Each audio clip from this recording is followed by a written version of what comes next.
Hello, today we're looking inside. You were made a dreamer. I'm Jeff Dunn. My guest today is author Tyler Wolff. Tyler, how are you today? I'm doing great. Thank you so much for being here.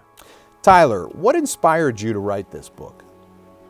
December 2011, I was at a conference and God had asked me to write this book. The sermon was about dreams, and it inspired me to write this book because my heart burns for this generation. And to see people just settle for less, it hurts me when they hurt. What do you mean by dream or dreamer? When I say dreamer, I'm talking to the believer that wants to move towards their dreams. So when I say dreamer, I'm talking to the person that's always wanted to be a doctor, to be a lawyer, to be a pastor. I'm talking to that person that wants to go further in their dream. I title them dreamers. Okay. What's made you an authority on dreaming at such a young age? Nothing really, and that's exactly what every dreamer should have.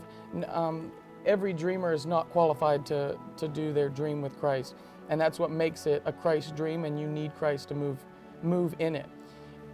With me, I'm not qualified to the world to be an author, but with God, by the grace of God, I am. You call the book a journey guide to find your dream. What do you mean?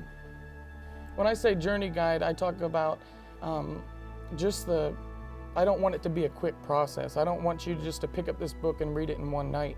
I want this to be a journey that you go on with Christ, and by the end of the book, I want you to be dreaming with God or have at least found your dream by the end of this book. And there's chapters in the book, I don't want you to move on until you've completed a certain step.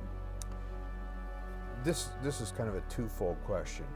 Who do you think the primary audience is for this book? If you know anything about me, my heart burns for the youth of this generation. But the book is designed not to just go after the youth of this generation. The book is designed for any believer. It's not really designed as an evangelistic book to save people for Christ, but for the believer that has already been saved, to move them closer to God. I write in the beginning of my book a letter about from me, but it says that I don't want this to be something you live by, but a stepping stool for you to move closer to Christ.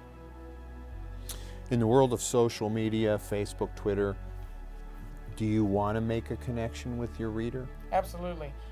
You can go on tylerwolffbooks.com, and I want you just to give me all your feedback on the book, what your dream is. I'd love to hear about the dreams. Like I said in the beginning of the book, that my heart burns for just people to go after their dreams, and that's exactly why I wrote the book. And I want to hear what God's doing in your life, what God did in your life during this book, and just create a relationship with you. If you could boil this down to one thing you want the reader to take away from reading this book, what would it be? One thing I would like the reader to take away from this is, like I stated in the beginning of the book, taking their dream with them, on fire for God, being right next to God, and moving with Him, and having their whole dream glorify God in the end. A couple chapters in the book I'd like to highlight. Dream killers. Can you tell me a little bit about dream killers? Dream killers, I'm really talking about the people that you have in your life, so the people you work with, the people you live with, the family around you. I'm talking about them shooting down your dream when you make it public.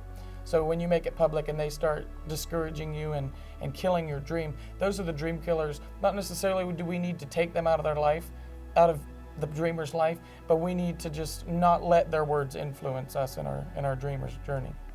A dreamer's parasite. Dealing with roadblocks? What are these internal killers?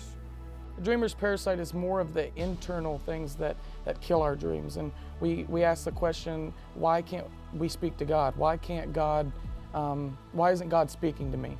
And it's not His fault, it's our fault, and we're not realizing it. We have these inner parasites of pornography, of alcohol, just many other things I talk about in the book. That pornography, for an example, it's the growing parasite right now in the 21st century, and the parasite just eats at you, and you're walking Satan right into your home, and he's going after all your other family members. Chapter 8, Childlike Dreamer. Special story in there about a tree. Can you give us a little info on that?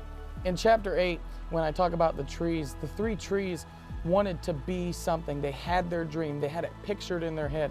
But God's picture was a whole lot better, and they didn't picture it that way. So they weren't really looking and knowing that the dream was already becoming reality.